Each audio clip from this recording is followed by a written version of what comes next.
চলে আসলাম নতুন একটা রেসিপি নিয়ে, মাছের ঝাল। আপনারা চাইলে যে কোনো মাছ নিতে পারেন। আমি এখানে পুঁটি মাছ নিয়েছি। মাছটাকে ভালো করে ভেজে তুলে নেব। তারপর আমি পেঁয়াজ কুচি, লঙ্কা কুচি, টমেটো কুচি কেটে নেব।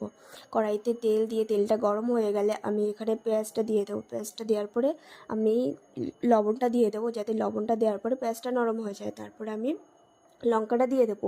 লঙ্কাটা দেওয়ার পরে একটু ঢাকা দিয়ে দেবো, যাতে এটা ভালো করে নরম হয়ে যায়। তারপরে আমি এতে টমেটোটা দিয়ে দেবো। ভালো করে টমেটোটা ম্যাশ করতে হবে। ম্যাশ করার পরে যাতে এটা টকটক ভাবটা চলে আসে। আর যেহেতু এটা একটু টকটক ঝাল ঝাল হবে, খেতে কিন্তু খুবই সুস্বাদু হয়। তারপরে আমি এতে হলুদ দিয়ে দেবো। হলুদটা দেওয়ার পরে একটু হালকা জল দিয়ে এটা ঢাকা দিয়ে দেবো।